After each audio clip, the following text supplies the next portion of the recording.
Swayam Prabha. Digital India. Educated India.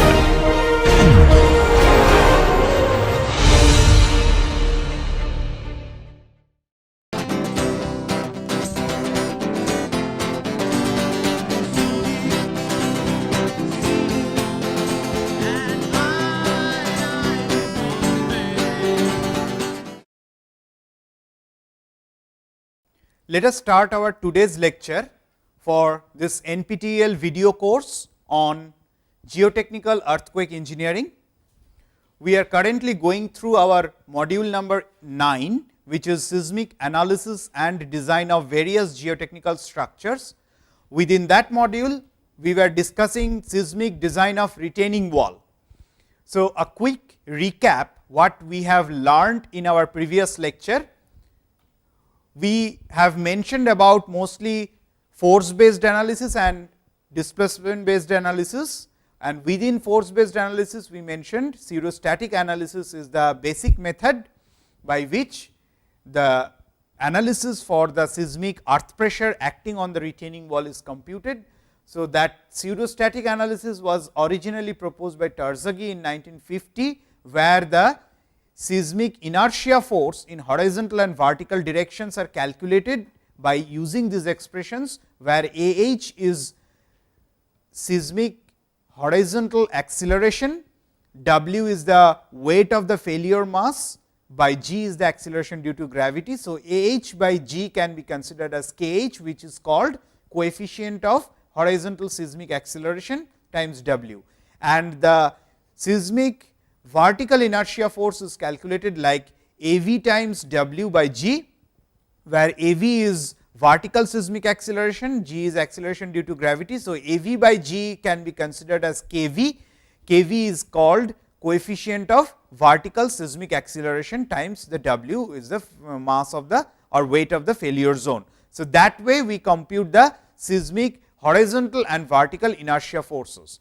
And Gutenberg and Richter in 1956 gave a generalized expression how to estimate the value of this A naught. They have given this expression, where this log to the base 10 A naught is given by this expression, where M is the magnitude of earthquake in the close vicinity of an epicenter. Remember, this equation is only valid in the close vicinity of the epicentral region and for a shallow earthquake, and M is the local magnitude or Richter magnitude scale of the earthquake. So, if somebody knows the local magnitude of earthquake and if it is close to epicenter, they can compute the value of A naught.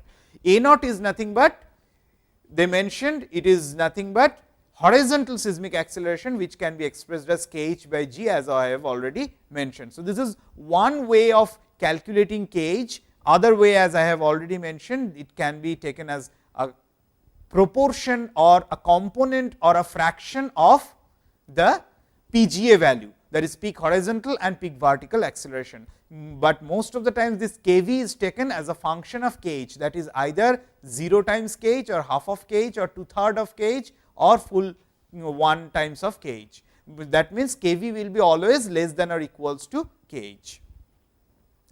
Then we have studied in detail the basic pioneering work proposed by Mononobe and Okabe. Mononobe and Matsuo proposed it in 1929 and Okabe proposed it in 1926, the pseudostatic approach for the rigid retaining wall, gravity type retaining wall like this. This is the active state, this is passive state, and for planar rupture surface with the cohesionless soil only, how to estimate by considering this pseudostatic coefficients in the failure mass, how to estimate the seismic, passive and active earth pressure. So, these are the final equations or expressions proposed by Mononobe Okabe. This is the total passive and active earth pressure. So, Pp is nothing but seismic passive earth pressure and PAE is nothing but seismic active earth pressure. Total value of the pressure is half gamma h square times 1 minus Kv times Kae and or Kpe. That is, for active case it is Kae, that is coefficient of active earth pressure coefficient under seismic condition,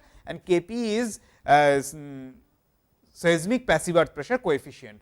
Kv is the vertical seismic acceleration coefficient, h is the height of the wall, gamma is the unit weight of the backfill material. So, the expressions of KAE or KPE is given like this. So, for AE one should use the upper symbol, that is here the minus, here plus and here minus, whereas for KPE one should use the lower symbol, that is here plus, here minus and here plus. Okay? Where in this expression theta is nothing but tan inverse KH by 1 minus KV, and other parameters like delta is wall friction angle and phi is the soil friction angle, and this beta is nothing but the inclination of the wall, which is called wall batter, and I is nothing but inclination of the ground. Other researchers like Madhav and Kameshwar Rao in 1969 in their journal publication in Soils and Foundations published by Japanese Geotechnical Society in Japan, they also estimated the seismic active and passive earth pressure using this pseudostatic approach, but they have used C5 type of soil, that is the generalized soil, whereas Mononobe Okabe approach was only for the cohesionless soil. Then Morrison and Ebeling in 1995 in their journal paper Canadian Geotechnical Journal, they proposed for a rigid retaining wall how to estimate the passive earth pressure considering curved linear, that is instead of a planar failure surface, curvilinear failure surface, and the shape of that curvilinear failure surface they considered a logarithmic failure surface, and they estimated the pseudostatic seismic passive earth pressure acting on the retaining wall using limit equilibrium approach. Then Sobra in 2000, which is also published in the journal Canadian Geotechnical Journal, found out the seismic passive earth pressure coefficient acting on a rigid retaining wall by considering curvilinear failure surface, but this curvilinear surface was proposed to be a piecewise linear like wedges like this. So, these are piecewise linear as you can see. So, if you increase the number of these triangular wedges, obviously it will give you more curvilinear surface, right. Then Kumar in 2001, which is also appeared in Canadian Geotechnical Journal, estimated the seismic passive earth pressure coefficient based on two types of failure surface. One is convex failure surface, another is concave failure surface, which I have referred in the previous lecture as positive and negative wall friction angle cases. Then our joint research work, that is it is a part of my PhD work with under the supervision of my supervisor Professor K. Subbarao at IISc Bangalore. This publication Subbarao and Chaudhary 2005 in ASC Journal of Geotechnical and Geoenvironmental Engineering, we considered the estimation of seismic passive earth pressure for positive delta case. We have explained what is positive delta case.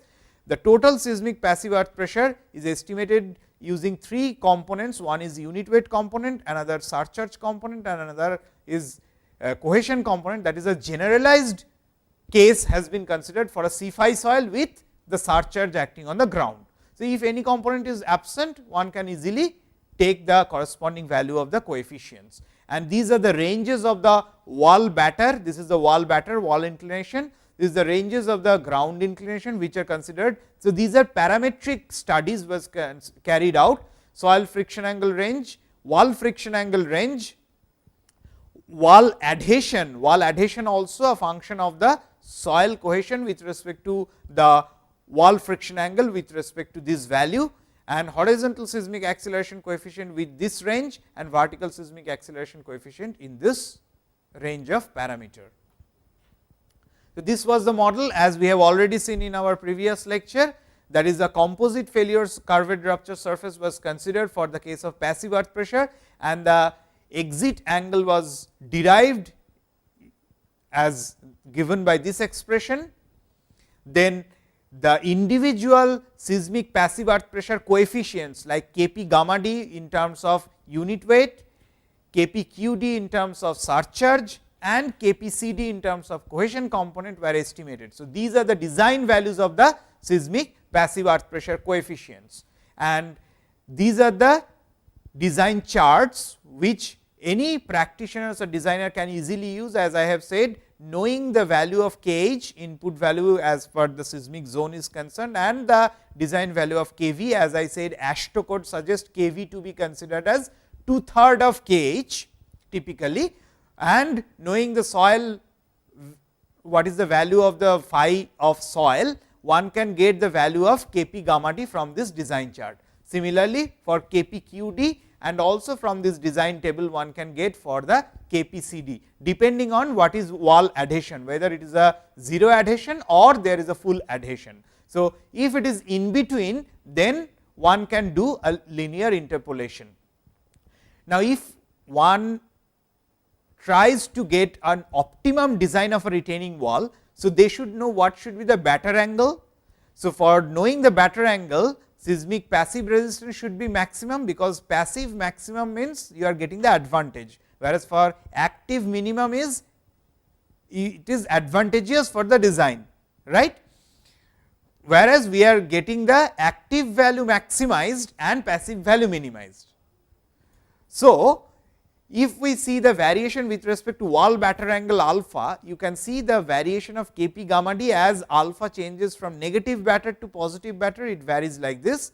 Similar trend has been obtained for Kp qd, whereas for ground surface inclination, that is the surcharge, if it increases for negative to positive, the seismic passive earth pressure coefficient keeps on increasing, whether it is Kp gamma d or Kp qd. And with respect to this ratio of wall friction angle to soil friction angle, that is delta by phi, as we have mentioned, this delta by phi less than equals to 1/3 means it can be considered as planar rupture surface, but beyond 1/3 it should be curved rupture surface. So, if it varies between 0 to 1, the variation of this seismic passive earth pressure coefficients are like this.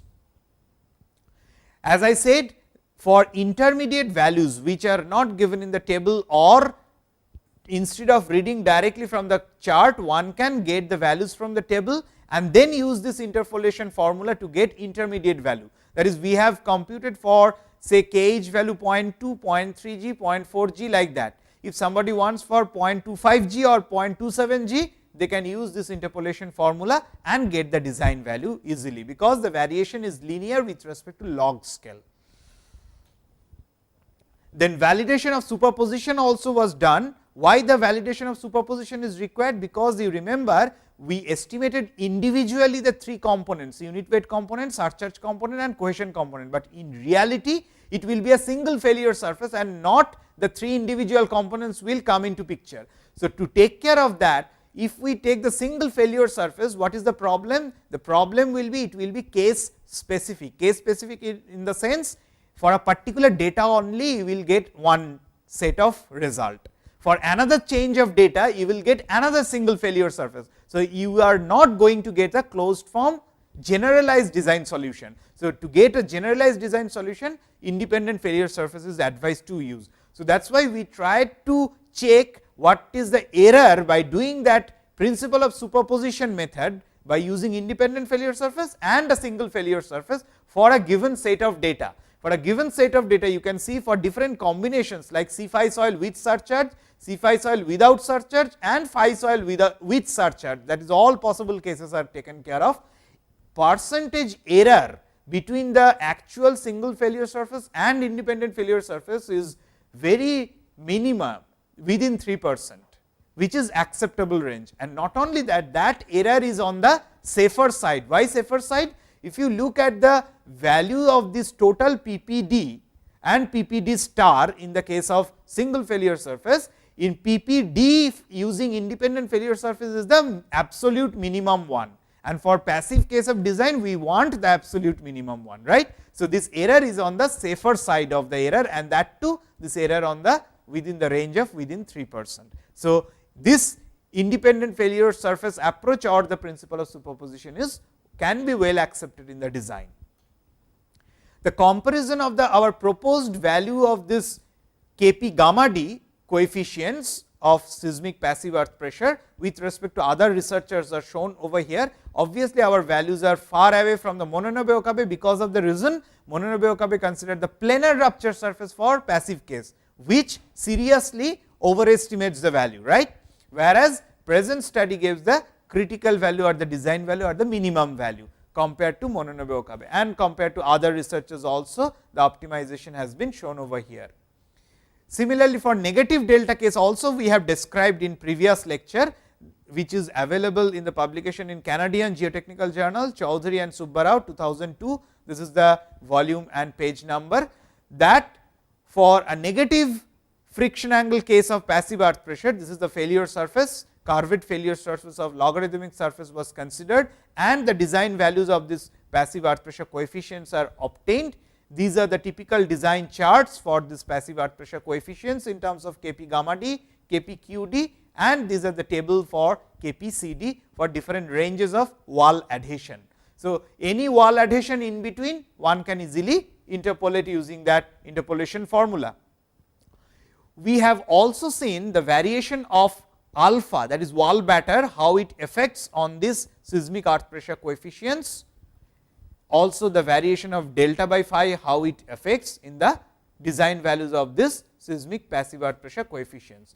Here also the principle of superposition has been checked using independent as well as single failure surface for a chosen data, and it has been found that maximum error here also is within 5% only, 4.1%, and that too here as well the error is on the safer side, that is we are estimating by using independent failure surface the minimum value of the passive earth pressure.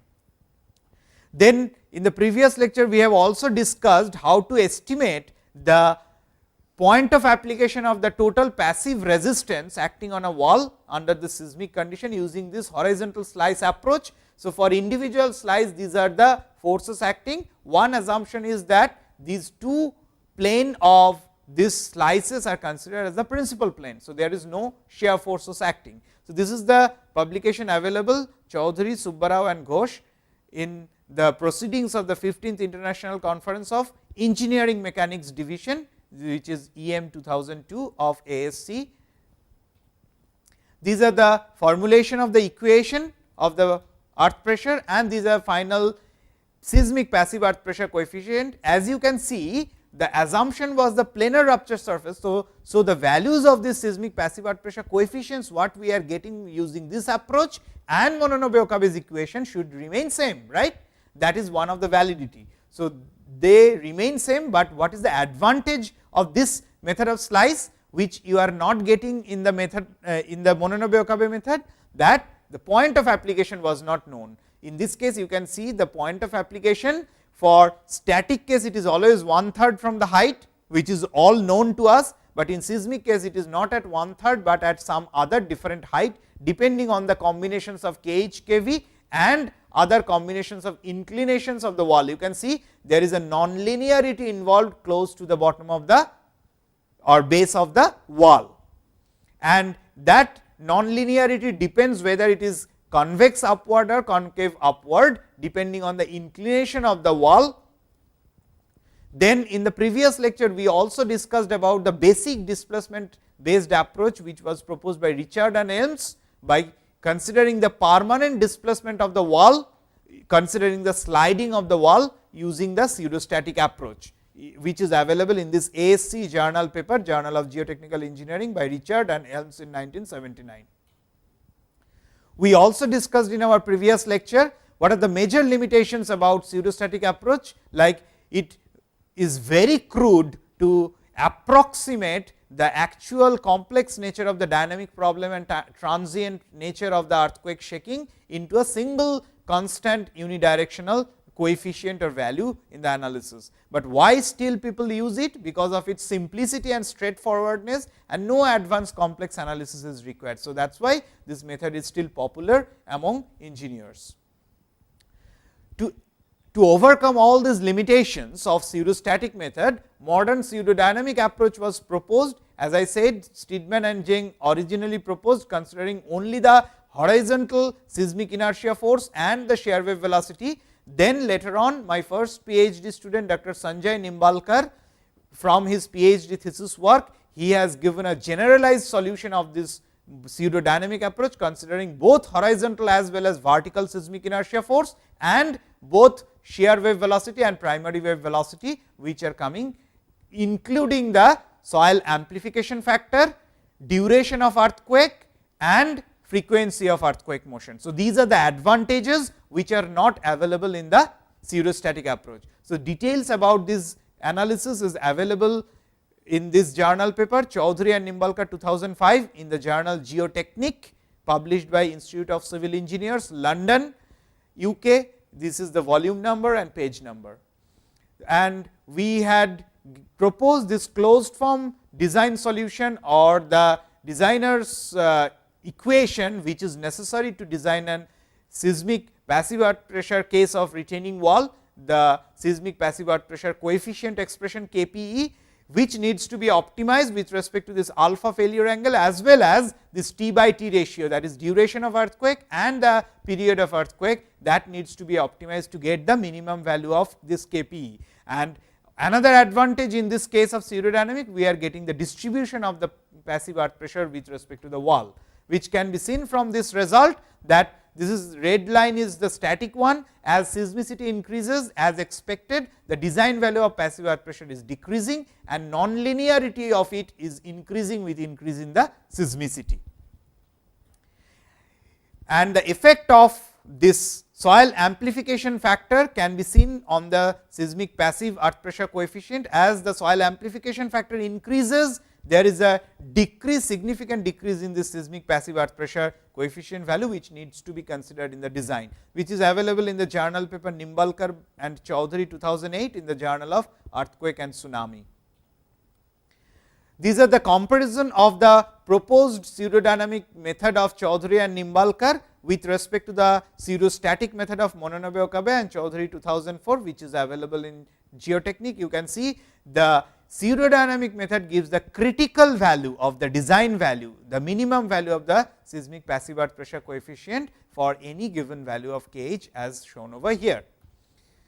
Then we have seen the active earth pressure, seismic active earth pressure determination by using the pseudodynamic approach as given by Chaudhary and Nimbalkar 2006. This is the journal paper Geotechnical and Geological Engineering, Springer publication in 2006.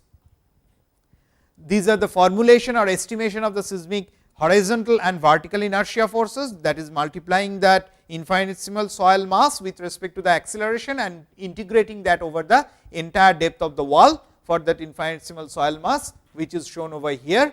And then doing the equilibrium of all the forces, the seismic active earth pressure PAE can be obtained like this. And seismic active earth pressure coefficient KE also in the closed form solution or the design solution can be given like this. Also its distribution can be obtained using this expression, which can be seen from this result. One typical result for this given data set has been shown over here. This red color shows the static value of the earth pressure, and as the seismicity increases, the seismic earth pressure in the active state should increase, that is the design value, and non-linearity of it also increases, that is its point of application shifts towards upward from that 1/3 of from the base of the wall, which is generally considered for the static case. And also the effect of soil amplification factor for the seismic active earth pressure also shown over here. As amplification increases, you can see there is a significant increase in the value of seismic active earth pressure coefficient, which needs to be considered in the design.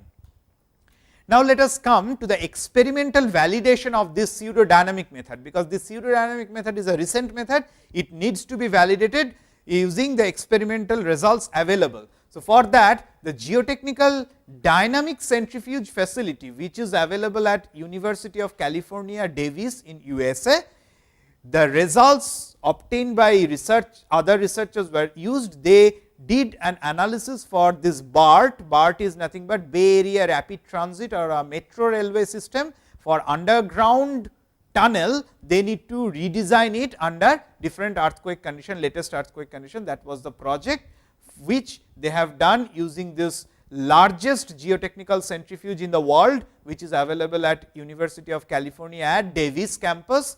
This is the capacity 240 G ton capacity, and that centrifuge can do the dynamic testing, because in the shaker during shaking they have the one shaking table which is installed in the shaker, that is during the flight it can simulate the vibration, and this is the dimension 9.1 meter of the radius of the centrifuge. Other payload and bucket area is given over here. you can see it can go up to 30 G maximum frequency of 200 hertz with actuator force of 400 Newton. This is a biaxial shaker which is implanted on this box of this centrifuge container position where it can be kept, and the researchers like Atik and Sitar, who have published their data in 2010 in this ASC Journal of Geotechnical and Geoenvironmental Engineering. They have given all the results of this BART tunnel, which they have analyzed in this dynamic centrifuge using different input earthquake motion, and they have compared their dynamic earth pressure under the active condition of earth pressure, what are the earth pressure values they are getting under different earthquake excitations. The similar test, dynamic centrifuge test on the retaining wall, was also done by Zheng in 1998. It is a PhD thesis work of Professor Zheng at Cambridge University at UK under the supervision of Professor Steedman. So, in the Zheng's thesis, you can see this is the use of the dynamic centrifuge facility of Cambridge University in UK. They also did the test. The results are available in this Journal of Geotechnical and Geoenvironmental Engineering of ASC 1998.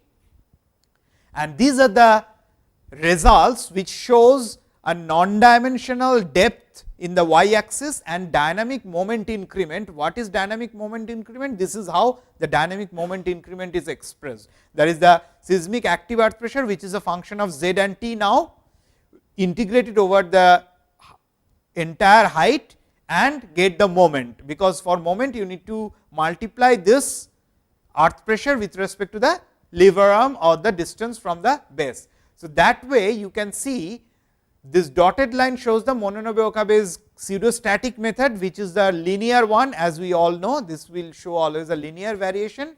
The centrifuge test result, dynamic centrifuge test results of Steedman and Zheng of 1990, these are the points plus sign, whereas the present pseudo dynamic method, this is the nonlinear variation, this line in terms of dynamic moment increment is shown over here. So, the pseudo dynamic approach very closely matching with the exact observation what has been found in this dynamic centrifuge test, which is not the case with the conventional pseudostatic approach. This also says the advantage or the necessity of using the pseudo dynamic approach compared to the pseudostatic approach.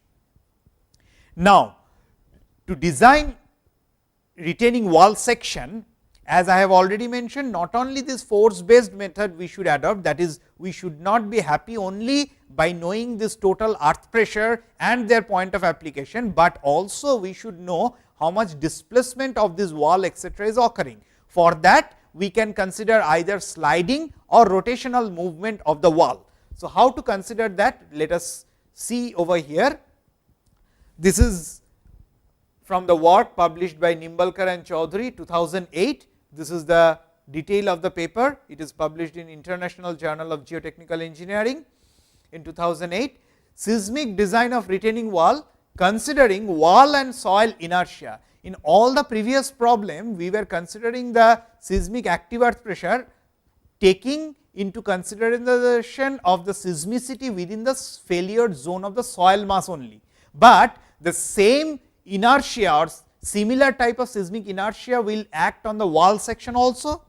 So, that also need to be considered, and when we are considering that, similar to the method of Richard and Ames what I have explained earlier for the pseudostatic case, now the pseudo dynamic case has been applied for this wall as well as soil, considering this infinitesimal wall element here and soil element here, considering the sliding of the block. So, if it tends to slide in this direction, the corresponding shear forces etc. will come into picture as shown over here. From the analysis, it has been proposed three different factors were proposed. One is soil thrust factor, which is nothing but ratio of that seismic active earth pressure to the static active earth pressure. Another is wall inertia factor, which is given by this CIE, which is a function of time, by CIA, which is a static function. So, the expressions for CIET and CIA is given. So, CIA is for the static case, this phi b is nothing but the tan of phi b is nothing but this interface friction between the base of the wall and the foundation soil. And for the dynamic case, it should take care of the wall inertia, which is also acting on the wall in the horizontal and vertical directions. Can you see over here? So, these are the wall inertia factors, and the combined dynamic factor Fw is defined as a multiplication of the soil thrust factor and wall inertia factor. So far we talked about soil thrust factor only. Now we are introducing this wall inertia factor. Can you see that? So, the total dynamic or combined dynamic factor is expressed as ratio of WWT by WW. What does it mean? WW is nothing but weight of this wall required for the stability of the wall under sliding mode of failure under static condition, and this WWT refers to the weight of the wall under seismic loading condition. What does it mean?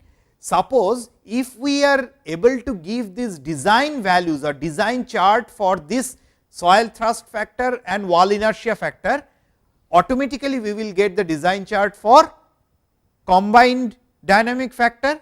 Once you know the combined dynamic factor for a particular seismicity level and soil input parameters, you already know how much weight of the wall you should provide for static stability with respect to sliding mode of failure.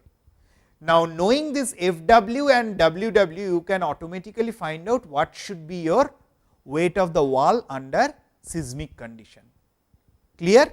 Let me clarify it once again. If we look at this variation of these proposed design factors, what we have proposed here in this paper, this red color line gives us the combined dynamic factor Fw. So, suppose somebody wants to design the wall at a seismic zone where the Kh value, the input value can be taken as 0.2 G, okay, and Kv value should be taken, let us say half of Kh, so 0.1 G.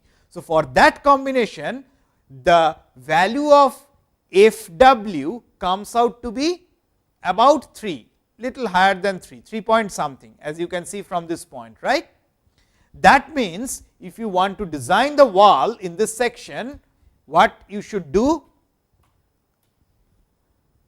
One should know what is the wall weight should be provided. How you can get the wall weight?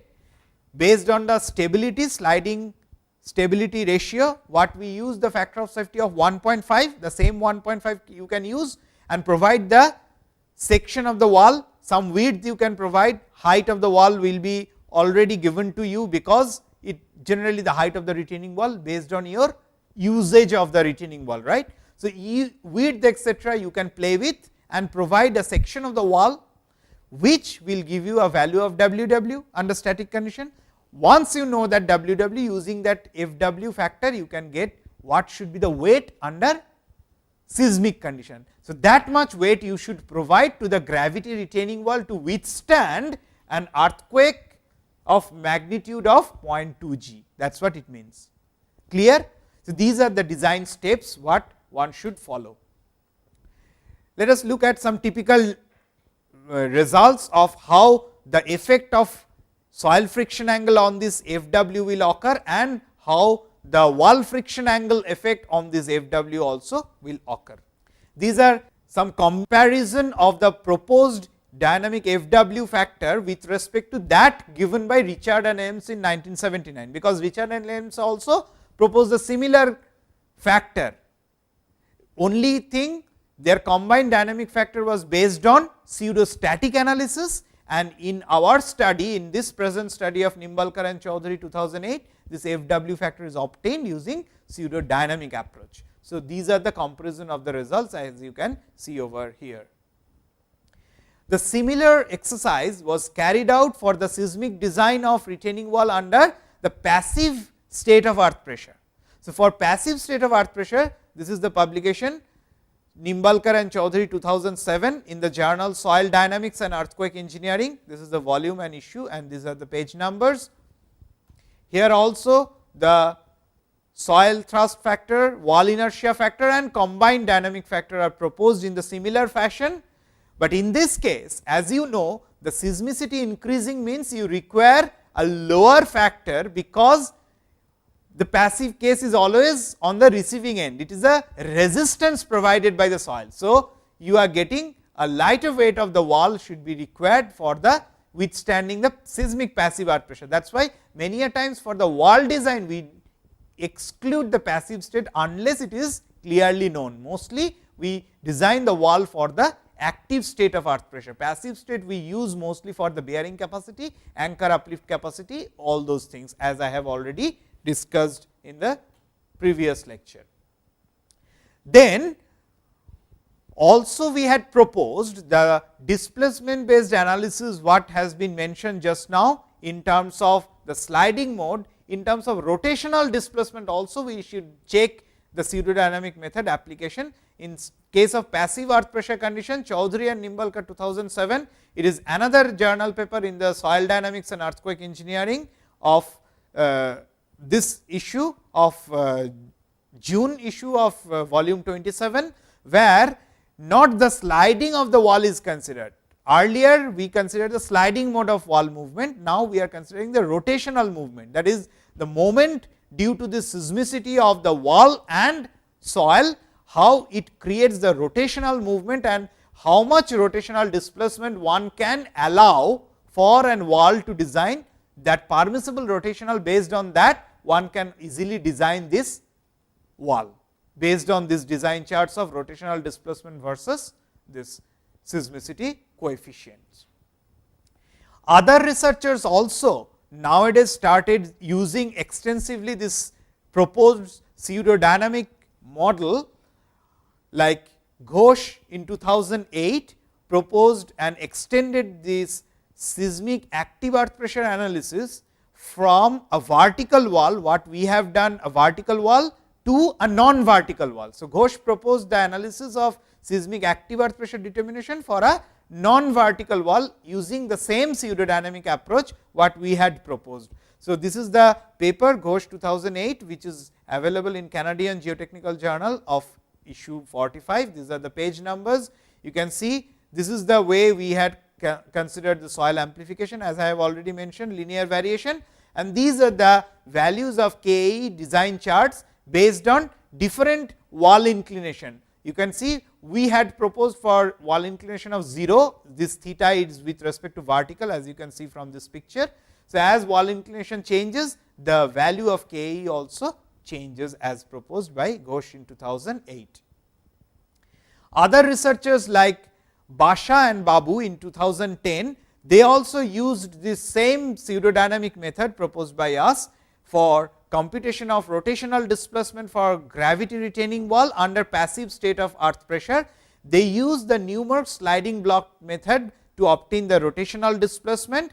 I will describe the Newmark sliding block method later on when we will talk about the slope stability aspect. So, these are the details, one can easily go through this paper. Basha and Babu 2010, International Journal of Geomechanics of ASC, volume 10, these are the page numbers. Other recent researchers like Ghosh and Sharma in 2010, they also use the pseudodynamic model for seismic active earth pressure for a non-vertical retaining wall. What was the addition they made? They used the C5 backfill. That is, first initially we had proposed it for only cohesionless backfill, then Ghosh 2008 used it for non-vertical wall, and Ghosh and Sharma extended it further for C5 soil. And the paper is available in this Geotechnical and Geological Engineering Springer publication, this volume, this issue, this page number.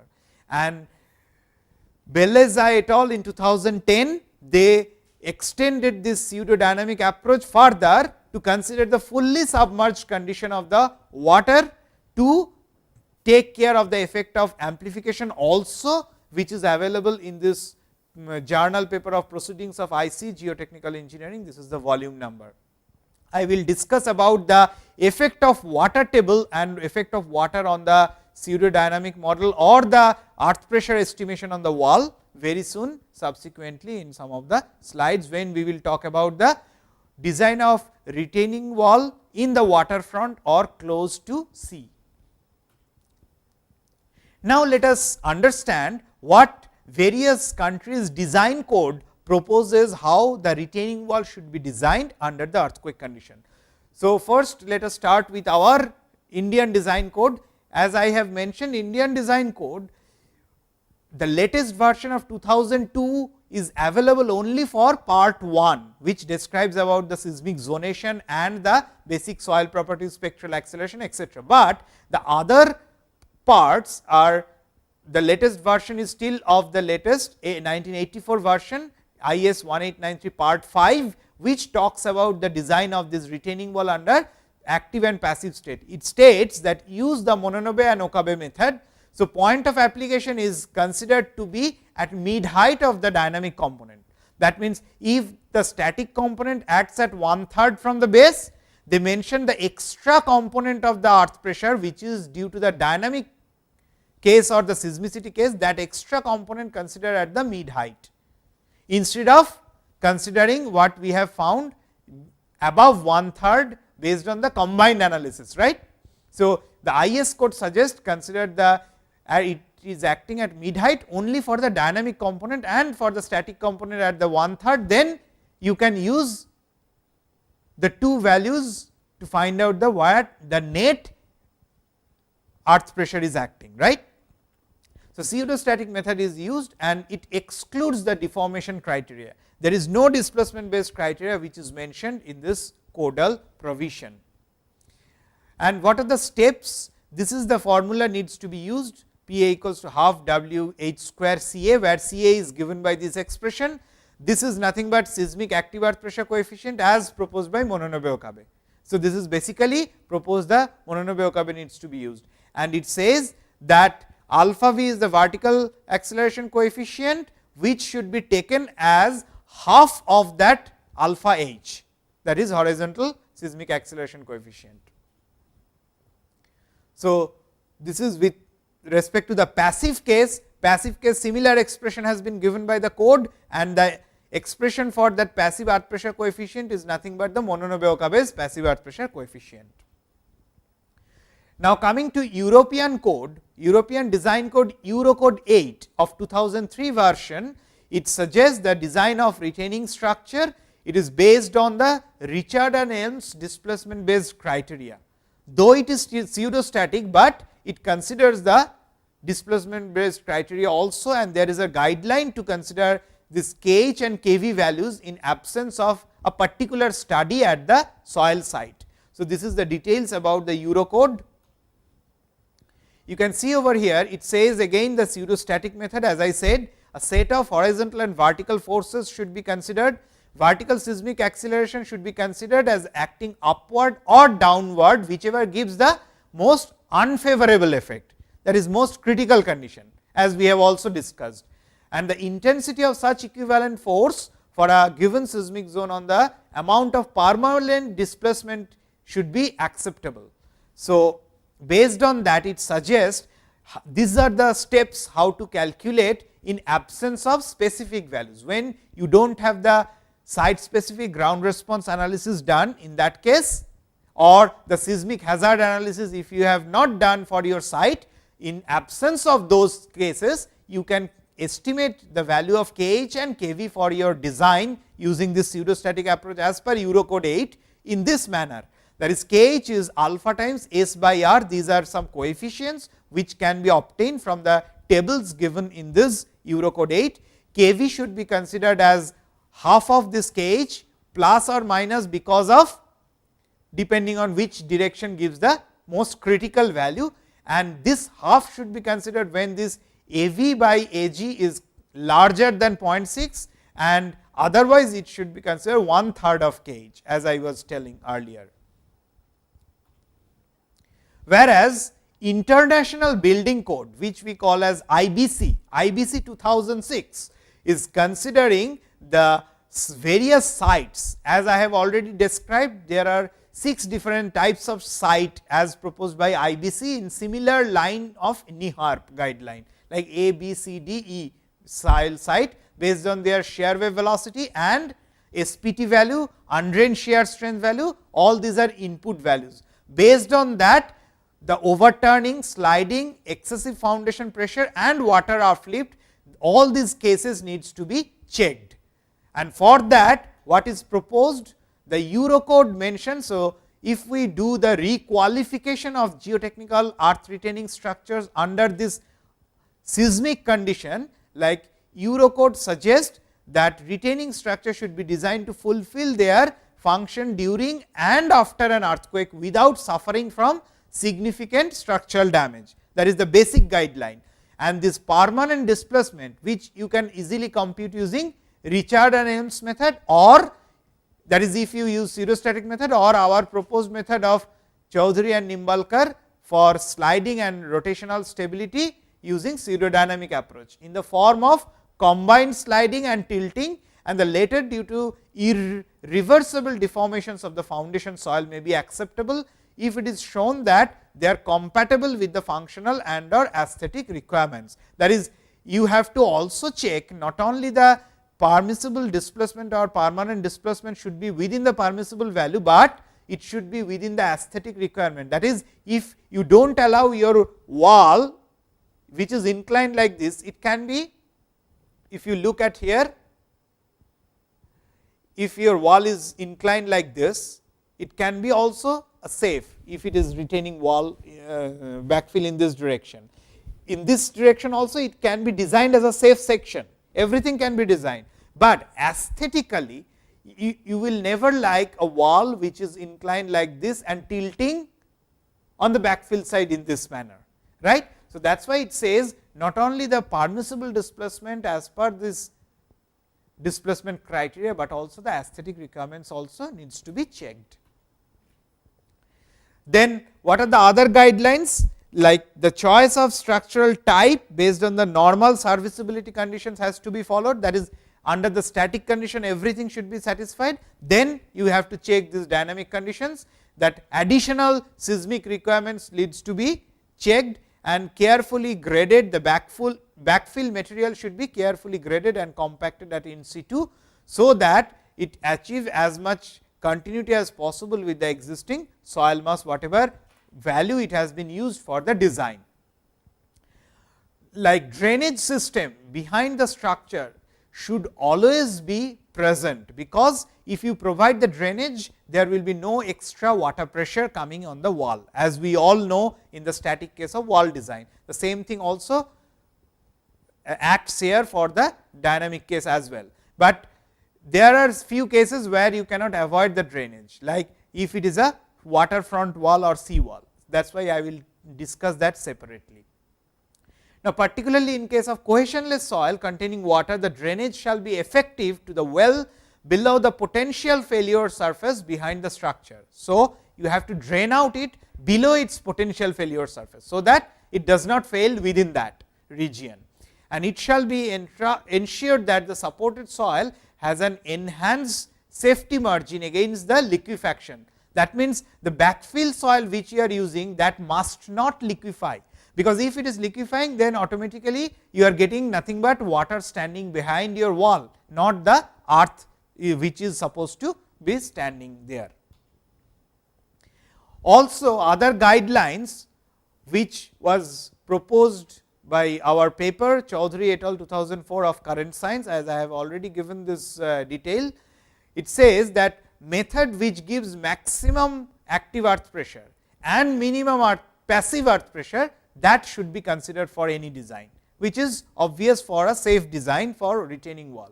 And the point of application of the seismic earth pressure must be considered based on some logical analysis. Logical analysis means what we have shown, the steps of analysis using horizontal slice method, etc., rather than some arbitrary selection of values, because by that manner what we can do, sometimes when we can provide the economy in the design.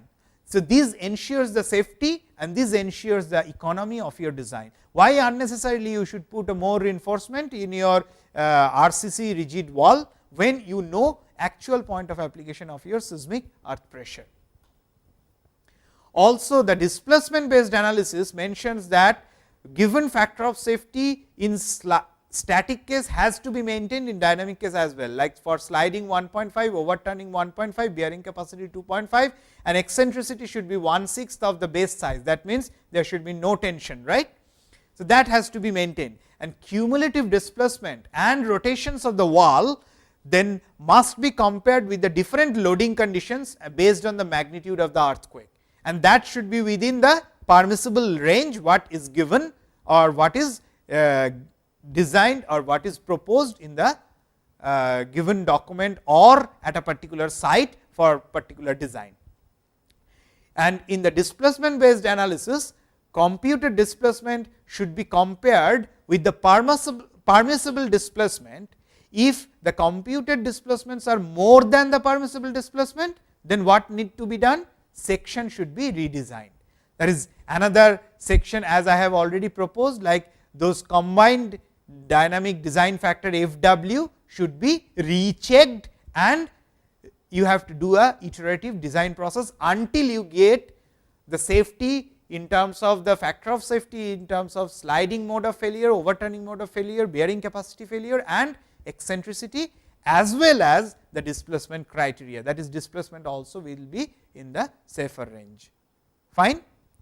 So, with this we can summarize that calculation of the seismic earth pressure is very important for design of retaining structures in the earthquake prone areas, and pseudostatic method was the first attempt for analyzing the structure in seismic areas, though it has a serious limitation, because it does not consider any dynamic nature of the problem of earthquake engineering, whereas pseudodynamic method considers the time dependency of the nature of the earthquake force, also soil amplification. Hence, it has more accuracy compared to the pseudostatic method. And in earthquake resistant design of this retaining wall, displacement based analysis should be used, because it provides a better design guideline rather than force based analysis, because in force based you only consider the total force for the design, but not the point of application as well as its displacement of the wall, which is more critical. So, displacement based approach, which is related to the performance of the wall or performance based design of the wall, should be considered. Other methods which use the tool like finite element method, method of horizontal slices, etc., also can be considered for the analysis of retaining wall in seismic areas, and for seismic requalification technique, that is, once a retaining wall, suppose it has experienced or failed during an earthquake, if you want to redesign it or requalify that retaining wall further, you need to use the proposed guideline as far as the latest code worldwide available. So, among those it has been proposed over here, like as we have discussed here, Eurocode 8 gives a fairly good estimate, because it also considers another important point, it also considers the effect of soil amplification, which other codes do not consider. So, Eurocode mentioned for different types of soil, as we have already mentioned 1.4, 1.6, 1.2 amplification factors, etc., when we have shown the Eurocode. So, that can be considered for a safe design of earth retaining wall, depending on your site condition, depending on your soil condition, depending on your earthquake input motion, etc. So, with this we have come to the end of today's lecture. We will continue further in our next lecture.